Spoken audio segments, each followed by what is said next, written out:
ఓం శాంతి. ఈరోజు Murali date 14 December 2025. అవ్యక్త BapDada Murali revise date 18/2/2008. ఈరోజు మురళీ హెడ్లైను విశ్వ పరివర్తన కొరకు శాంతి శక్తిని ప్రయోగించండి. బాబ్దాదా చెప్తున్నారు, ఈరోజు బాబ్దాదా నలువైపులా ఉన్న విశ్వ పరివర్తకులు తండ్రి యొక్క ఆశాదీపాలైన పిల్లల్ని చూసి హర్షిస్తున్నారు. పిల్లలకు బాబ్దాదా పైన చాలా చాలా ప్రేమ ఉంది అని బాబ్దాదాకు తెలుసు. బాబ్దాదాకు కూడా పిల్లలు ప్రతి ఒక్కరిపైన 16 రెట్ల కంటే కూడా ఎక్కువ ప్రేమ ఉంది. ఈ ప్రేమ సదా ఈ సంగమ యుగంలో లభించాల్సిందే. బాబ్దాదాకు తెలుసు, సమయం సమీపానికి వచ్చే కొలది దాని అనుసారము ఇప్పుడు ఏదో కొంత చెయ్యాల్సిందే అనే సంకల్పము, ఉమంగ ఉత్సాహాలు ప్రతి పుత్రుని మనస్సులో కూడా ఉన్నాయి. ఈ విషయమైతే బాబ్దాదాకు తెలుసు. ఎందుకంటే ఈ రోజుల్లో 3 సత్తాలు చాలా అలజడిలో ఉన్నాయని చూస్తున్నారు. ధర్మసత్తా, రాజ్యసత్తా, సైన్స్ సత్తా. సైన్స్ కూడా ఇప్పుడు ప్రకృతిని యథార్థ రూపంలో నడిపించలేకపోతుంది. ఇదంతా జరగాల్సిందే అని అంటున్నారు. ఎందుకంటే సైన్స్ శక్తి ప్రకృతి ద్వారా పనిచేస్తుంది కనుక సైన్స్ సాధనాలు ఉన్నా, ప్రయత్నం చేస్తున్నా కూడా ఇప్పుడు ప్రకృతి కంట్రోల్లో లేదు. ఇక ముందు ముందు ప్రకృతి యొక్క ఆటలు ఇంకా పెరిగిపోతూనే ఉంటాయి. ఎందుకంటే ప్రకృతిలో కూడా ఇప్పుడు ఆది సమయంలో ఉన్నంత శక్తి అయితే లేదు. ఇలాంటి సమయంలో ఇప్పుడు ఏ శక్తి పరివర్తన చేయగలదో ఒకసారి ఆలోచించండి. ఈ సైలెన్స్ శక్తియే విశ్వ పరివర్తన చేస్తుంది. కనుక నలువైపులా ఉన్న అలజడిని తొలగించేవారు ఎవరు? మీ అందరికీ తెలుసు కదా. పరమాత్మ పాలనకు అధికారి ఆత్మలైన మీరు తప్ప మరెవ్వరూ చెయ్యలేరు. బ్రాహ్మణాత్మలైన మేమే బాబ్దాదాకు తోడుగా ఉన్నాము మరియు పరివర్తనా కార్యంలో సాథీలుగా కూడా ఉన్నాము అనే ఉమంగ ఉత్సాహాలు మీ అందరికీ ఉన్నాయి. బాబ్దాదా విశేషంగా అమృత వేళలో మరియు పూర్తి రోజంతటిలో కూడా ఏం చూశారు అంటే, ఎంతగా ప్రపంచంలో 3 సత్తాలు అలజడిలో ఉన్నాయో అంతగా శాంతిదేవ, శాంతిదేవీలైన మీరు ఏదైతే శక్తిశాలి శాంతి శక్తి యొక్క ప్రయోగం చెయ్యాలో అందులో ఇప్పుడు ఇంకా లోపం ఉంది. కనుక బాబ్దాదా పిల్లలందరికీ కూడా ఈ ఉల్లాసాన్ని ఇప్పిస్తున్నారు. ఇప్పుడు సేవాక్షేత్రంలో అయితే ధ్వనిని మంచిగా వ్యాపింపచేస్తున్నారు, కానీ సైలెన్స్ యొక్క శక్తిని కూడా నలువైపులా వ్యాపింప చెయ్యండి. ఈరోజు మాటి మాటికి దగ్గు వస్తూ ఉంది. ఈరోజు వాయిద్యం సరిగ్గా పనిచేయడం లేదు అని బాబ్దాదా అంటున్నారు. అయినప్పటికీ బాబ్దాదా పిల్లలను కలుసుకోకుండా అయితే ఉండలేరు, మరియు పిల్లలు కూడా బాబ్దాదాను కలుసుకోకుండా ఉండలేరు. కనుక బాబ్దాదా విశేషంగా ఇస్తున్నటువంటి సూచన ఏమిటి అంటే, ఇప్పుడు శాంతి శక్తి యొక్క వైబ్రేషన్లను నలువైపులా కూడా వ్యాపింప చెయ్యండి. మీరు విశేషంగా బ్రహ్మా బాబాను మరియు మమ్మను జగదంబను చూశారు కదా. స్వయం ఆదిదేవునిగా ఉన్నప్పటికీ శాంతి శక్తి యొక్క చాలా గుప్త పురుషార్థం చేశారు. మీ దాది కర్మాతీతంగా అయ్యేందుకు ఇదే విషయాన్ని ఎంతో పక్కాగా చేసుకున్నారు. బాధ్యత ఉన్న సేవ యొక్క ప్లాన్లు తయారు చేస్తూ కూడా శాంతి యొక్క శక్తిని జమ చేసుకున్నారు. వాయిద్యం ఎంత బాగా లేకున్నా బాబ్దాదాకు ప్రేమ అయితే ఉంది కదా. కనుక సేవా బాధ్యత ఎంత పెద్దదిగా ఉన్నా శాంతి శక్తి లేకుండా సేవా సఫలత యొక్క ప్రత్యక్ష ఫలం ఎంతగా కావాలనుకుంటారో అంతగా వెలువడదు. అంతేకాక మీకోసం పూర్తి కల్పం యొక్క ప్రాలబ్ధాన్ని సైలెన్స్ శక్తి ఆధారంతోనే తయారు చేసుకోగలుగుతారు. ప్రతి ఒక్కరూ తమ స్వయం కోసం కల్పమంతటి ప్రాలబ్ధము అనగా రాజ్య పదవి మరియు పూజ్య పదవి రెండింటినీ తయారు చేసుకోవడానికి కూడా సమయము ఇదే. ఎందుకంటే ఇప్పుడు ఇక నాజూకు సమయం రావాల్సిందే. ఇలాంటి సమయంలో శాంతి శక్తి ద్వారా టచింగ్ పవర్, క్యాచింగ్ పవర్ చాలా అవసరమవుతుంది. ఈ సాధనాలు ఏమీ చెయ్యలేని సమయం వచ్చేస్తుంది అంటున్నారు బాబా. అప్పుడు కేవలం ఆధ్యాత్మిక బలము, బాబ్దాదా ఇచ్చే ఆదేశాల టచింగ్ మాత్రమే కార్యాన్ని చేయించగలుగుతాయి. కనుక అలాంటి సమయంలో నా మనస్సు బుద్ధిలో బాబ్దాదా యొక్క టచింగ్ వస్తుందా అని స్వయాన్ని చెక్ చేసుకోండి. ఇందులో చాలా కాలం యొక్క అభ్యాసం ఉండాలి కదా. దీనికి సాధనము మనసు బుద్ధి సదా, అంటే అప్పుడప్పుడు కాదు, సదా స్వచ్ఛముగా మరియు స్పష్టంగా ఉండాలి. ఇప్పుడు రిహార్సల్ పెరిగిపోతూ ఉంది మరియు సెకండులో అదే రియల్గా అయిపోతుంది. మీ మనసు బుద్ధిలో ఎవరైనా ఆత్మ పట్ల కానీ, ఏదైనా కార్యం పట్ల కానీ, ఎవరైనా సాటి సహయోగి పట్ల కానీ కొద్దిగా నెగటివ్ ఉన్నా దానిని స్వచ్ఛత, స్పష్టత అని అనరు. అందువలన బాబ్దాదా దీని గురించి అటెన్షన్ ఇప్పిస్తున్నారు. సైలెన్స్ శక్తిని నేను ఎంతగా జమ చేసుకున్నాను అని పూర్తి రోజంతటిలో చెక్ చేసుకోండి. సేవ చేస్తూ కూడా ఒకవేళ మాటలలో సైలెన్స్ శక్తి లేకుంటే ఎంతగా సఫలత యొక్క ప్రత్యక్ష ఫలాన్ని కోరుకుంటారో అంత ఫలమైతే రాదు. శ్రమ ఎక్కువ, ఫలితం తక్కువగా లభిస్తుంది. సేవ చెయ్యండి, కానీ శాంతి శక్తి సంపన్నతతో సేవ చేయండి. అందులో ఎంత ఫలితాన్ని కోరుకుంటారో దానికంటే అధికంగానే మీకు లభిస్తుంది. కనుక మాటికి చెక్ చేసుకోండి. ఇకపోతే సమయానుసారముగా ఎవరెక్కడ సేవ చేస్తున్నారో వారు బాగా చేస్తున్నారని బాబ్దాదాకు అయితే సంతోషం ఉంది. కానీ స్వయం పట్ల శాంతి శక్తిని జమ చేసుకోవడంలో, పరివర్తన చేసుకోవడంలో ఇంకా చాలా బాగా అటెన్షన్ అయితే పెట్టాలి అని బాబ్దాదా అంటున్నారు. ఇప్పుడు ఆఖరికి విశ్వ పరివర్తనకు నిమిత్తముగా ఎవరవుతారు అని పూర్తి ప్రపంచమంతా వెతుకుతూనే ఉంది. ఎందుకంటే రోజు రోజుకు చూస్తే చాలా దుఃఖము, చాలా అశాంతి పెరిగిపోతూ ఉన్నాయి. మరియు ఇది పెరగాల్సిందే. భక్తులు తమ ఇష్టులను గుర్తు చేసుకుంటున్నారు. కొంతమంది అతిలోకి వెళ్ళిపోయి అలజడితో జీవిస్తున్నారు.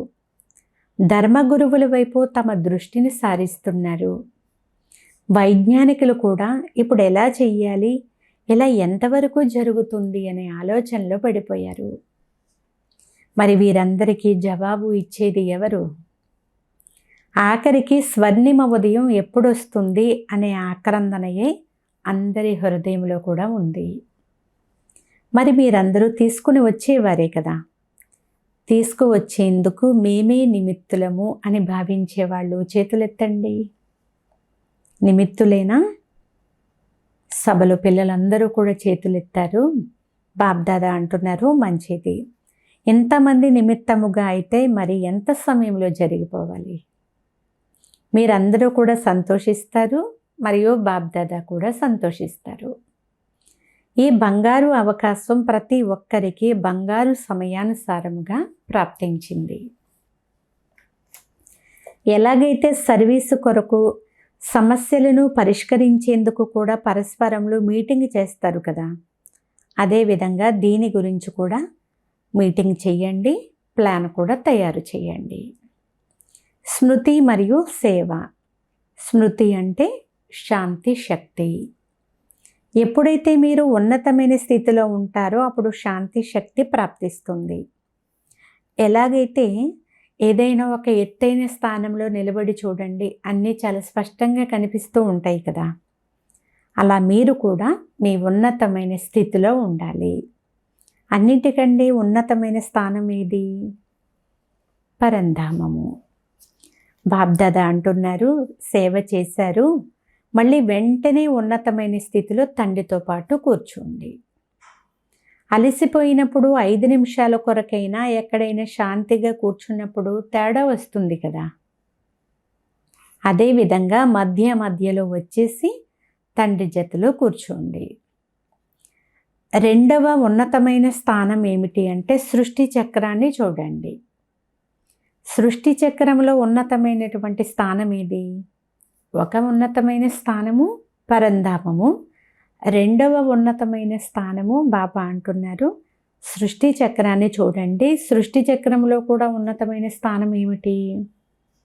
సంగమ యుగంలో ముళ్ళు పైకి ఉన్నట్లు చూపిస్తారు కదా సృష్టి చక్రం యొక్క చిత్రంలో. కనుక కిందకి వచ్చి సేవ చేసి వెంటనే ఉన్నతమైన స్థానానికి వెళ్ళిపోండి. ఏం చేయాలో అర్థమైందా? సమయం మిమ్మల్ని పిలుస్తూ ఉందా, లేక మీరు సమయాన్ని సమీపంగా తీసుకొని వస్తున్నారా? రచయిత ఎవరు? కనుక పరస్పరంలో ఇటువంటి ప్లాన్లు తయారు చేయండి. బాబా మీరు రావాల్సిందే అని పిల్లలు అన్నారు. అందుకు తండ్రి హాజీ అన్నారు. అలాగే పరస్పరంలో ఒకరికొకరు విషయాలను, స్వభావాలను, వృత్తిని అర్థం చేసుకుంటూ హాజీ హాజీ అని అనడం ద్వారా ఈ సంఘటన శక్తి అనేది సైలెన్స్ యొక్క జ్వాలను ప్రకటితం చేస్తుంది. జ్వాలాముఖిని చూశారు కదా. కనుక ఈ సంఘటన శక్తి శాంతి యొక్క జ్వాలను ప్రకటితం చేస్తుంది. మహారాష్ట్ర, ఆంధ్రప్రదేశ్, ముంబై వారి సేవా టర్న్ ఇప్పుడు పేరే మహారాష్ట్ర. మహారాష్ట్రకు విశేషంగా డ్రామానుసారముగా స్వర్ణిమ బహుమతి ప్రాప్తించింది. అది ఏది? బ్రహ్మాబాబా మరియు జగదంబ తల్లి యొక్క డైరెక్టు పాలన మహారాష్ట్ర వారికి లభించింది. ఢిల్లీ మరియు యూపీ వారికి కూడా లభించింది, కానీ మహారాష్ట్ర వారికి ఎక్కువగా లభించింది. మహారాష్ట్ర వారు మహాన్గా అయితే ఉండనే ఉన్నారు. మరి ఇప్పుడు ఏం చేయాలి? మహారాష్ట్ర వారందరూ కలిసి ఎలాంటి మీటింగ్ చేయాలి అంటే అందులో అందరిది ఒకే స్వభావము, ఒకే సంస్కారము, ఒకే సేవా లక్ష్యముతో శాంతి శక్తిని ఎలా వ్యాపింపచేయాలి అని ఒక ప్లాన్ తయారు చేయండి. తయారు చేస్తారు కదా, చేస్తారా? బాబ్దాదాకు 1 నెల తరువాత ఏ ప్లాన్ తయారు చేశారో రిపోర్ట్ ఇస్తారా? మీరు చేసే ఈ ఆత్మిక సంభాషణ ద్వారా ఇతరుల అభిప్రాయాలు కూడా కలుస్తాయి. భిన్న భిన్న జోన్లు ఉన్నాయి కదా, వారు కూడా కొన్ని విషయాలు కలుపుతారు. మీరు ఆధారాన్ని తయారు చేయండి, వారు వజ్రాలు పొదుగుతారు. ఇంత ధైర్యం ఉందా? టీచర్లకు ధైర్యం ఉందా? మొదటి లైన్ వారికి ధైర్యం ఉందా? ఈ సంస్కార మిలనం అనే రాసును ఏ జోన్ చేస్తుంది అని బాబ్దాదా అడుగుతున్నారు. శుభవృత్తి, శుభదృష్టి, శుభకృతి ఎలా రాగలుగుతుంది అనే దానిని ఏదైనా ఒక జోన్ చేసి చూపించండి. మరొక జోన్ వారు ఒకవేళ ఎవరైనా ఆత్మ తన సొంత సంస్కారాన్ని పరివర్తన చేసుకోలేకుంటే, కోరుకున్నప్పటికీ చేసుకోలేకుంటే వారి పట్ల దయాహృదయులుగా అయి క్షమ, సహయోగము, స్నేహమును ఇచ్చి ఏ విధంగా బ్రాహ్మణ పరివారాన్ని శక్తిశాలిగా తయారు చేయాలి అనే ప్లాన్ను తయారు చేయండి. ఇది అవుతుందా? ఇది చేయగలరా? మొదటి లైన్లో ఉన్నవాళ్ళు చెప్పండి, చేయగలరా? ఎవరైతే చేస్తాము అంటారో వారు చేతులెత్తండి. ఎందుకంటే మొదటి లైనులో అందరూ మహారథులు కూర్చుని ఉన్నారు. ఇప్పుడు బాబ్దాదా అయితే అందరి పేర్లు వినిపించరు. ప్రతి జోను వారు వారికి ఏది మంచిగా అనిపిస్తుందో ఆ టాపిక్ పైన ఆత్మిక సంభాషణ చేసి శివరాత్రి తర్వాత కూడా 1 నెలలో రిజల్ట్ వినిపించాలి. మహారాష్ట్ర అనే పేరే చాలా బాగుంది. వృద్ధి అయితే అన్ని స్థానాలలోనూ జరుగుతూ ఉంది. దాని కొరకు అయితే బాబ్దాదా పిల్లలకు శుభాకాంక్షలు ఇస్తున్నారు. ఇప్పుడు ఏదైతే చేశారో దానికి శుభాకాంక్షలు. కానీ ఇప్పుడు క్వాలిటీని వృద్ధి చేయండి. క్వాలిటీ అనగా షావుకారులుగా ఉండాలని అర్థం కాదు. క్వాలిటీ అనగా స్మృతి యొక్క నియమాల అనుసారంగా జీవితంలో రుజువుగా అయి చూపించాలి. ఇకపోతే మైకులు మరియు వారసుల గురించి అయితే మీకు తెలుసు కదా. నిశ్చయ బుద్ధి మరియు నిశ్చింతులుగా ఉన్నారు. డబల్ విదేశీలలో యుగల్స్ మరియు కుమారీలకు విశేషమైనటువంటి రిట్రీట్ నడిచింది. వీరు వారి గుర్తును ధరించి వచ్చారు. మంచిగా అనిపిస్తుంది అని బాబ్దాదా వారి గురించి చెప్తూ ఉన్నారనమాట. కుమారీలు చుట్టూ తిరిగి అందరికీ చూపించండి. అందరూ భాగ్యశాలురే, కానీ కుమారీలు డబల్ భాగ్యశాలులు. ఎందుకు? కుమారులు కూడా భాగ్యశాలురే, కానీ కుమారీలు ఒకవేళ కుమారీ జీవితంలో అమరులుగా ఉంటే వారికి బాబ్దాదా యొక్క గురుభాయి యొక్క సింహాసనం లభిస్తుంది. హృదయ సింహాసనం అయితే ఉండనే ఉంది, అదైతే అందరికీ ఉంది. కానీ గురువు యొక్క సింహాసనంపై కూర్చుని మురళి వినిపిస్తారు, టీచర్లుగా అయి చదివిస్తారు. అందువలన కుమారీలను డబల్ లక్కీ అని బాబ్దాదా అంటున్నారు. 21 పరివారాలను ఉద్ధారం చేసేవారు అని కుమారీల కొరకైతే మహిమ ఉంది కదా. మీరు మీ 21 జన్మలను అయితే ఉద్ధారం చేసుకున్నారు, కానీ మీరు ఎవరికైతే నిమిత్తముగా అవుతారో వారి యొక్క 21 జన్మలు కూడా ఉద్ధారం అవుతాయి. మీరు ఇటువంటి కుమారీలే కదా, ఇటువంటి వారేనా? పక్కాయే కదా. కొద్ది కొద్దిగా ఎవరైతే కచ్చాగా ఉన్నాము అని అనుకుంటున్నారో వారు చేతులెత్తండి. పక్కాగా ఉన్నారు కదా. దాదీలతో అంటున్నారనమాట బాబ్దాదా, మీరు చూసారా, పక్కా కుమారీలే కదా. మోహిని అక్కయ్య అంటే న్యూయార్క్ మోహిని అక్కయ్యని బాబ్దాదా అడుగుతున్నారు, చెప్పండి పక్కాయేనా? కుమారీల గ్రూపు పక్కాగా ఉందా? వీరి టీచరు ఎవరు? వీరి టీచరు అంటే ఎక్కడైతే రిట్రీట్ నడిచిందో ఆ కుమారీల యొక్క అక్కడ టీచరు ఎవరు అని బాబ్దాదా అడుగుతున్నారు. అక్కడ టీచరు మీరా అక్కయ్య. పక్కాగా ఉన్నట్లయితే చప్పట్లు కొట్టండి. బాబ్దాదాకు కూడా సంతోషం ఉంది. ఇది కుమారీల 8వ రిట్రీట్. వీరి టాపిక్ నావారు అనే భావనను అనుభవం చేయడం. 30 దేశాల నుండి 80 మంది కుమారీలు వచ్చారు. అందరూ నావారు అనే భావన యొక్క అనుభవాన్ని చాలా బాగా చేశారు. శుభాకాంక్షలు. వీరైతే కుమారీలు, మీరందరూ ఎవరు? వీరైతే కుమారీలు, కానీ మేము బ్రహ్మా కుమార్ మరియు బ్రహ్మా కుమారీలము అనే చెప్పండి. మీరు కూడా తక్కువైన వారేమీ కాదు. ఈ కుమారుల గ్రూపు కలుపుగోలుగా ఉండే గ్రూపు. యుగల్స్కు ఏ నష ఉంది? అదనపు నష ఏదో తెలుసా? ఎప్పటి నుండి ప్రవృత్తి వారు ఈ జ్ఞానాన్ని ధారణ చేయడం మొదలుపెట్టారో అప్పటి నుండి మెజారిటీ జనులలో మేము కూడా చేయగలము అనే ధైర్యం వచ్చేసింది. ఇంతకుముందైతే బ్రహ్మాకుమారీలుగా అవ్వడము అంటే అన్నీ వదిలివేయడము అని భావించేవారు. కానీ ఇప్పుడు బ్రహ్మాకుమార్ కుమారీలుగా అయ్యి పరివారాన్ని, వ్యవహారాన్ని అన్నింటినీ కూడా నడిపించవచ్చు అని భావిస్తున్నారు. యుగల్స్లో గల మరొక విశేషత ఏమిటి అంటే, మేము కలిసి ఉంటున్నా, వ్యవహారము చేస్తున్నా మా పరమార్థము శ్రేష్టమైనది అని వారు మహాత్ములను కూడా ఛాలెంజ్ చేశారు. విజయులుగా ఉన్నారు కనుక విజయం యొక్క ధైర్యాన్ని ఇప్పించడం యుగల్స్ యొక్క పని. కనుక బాబ్దాదా కూడా యుగల్స్కు శుభాకాంక్షలు ఇస్తున్నారు. సరేనా? మీరు ఛాలెంజ్ చేసేవారే కదా, పక్కానా? ఎవరైనా వచ్చి సిఐడి అనగా విచారణ చేస్తే చెయ్యనివ్వండి, చెయ్యమని చెప్పండి. ఎంత శక్తి ఉందా? ఎంత శక్తి ఉంటే చేతులు ఎత్తండి అంటున్నారు బాబా.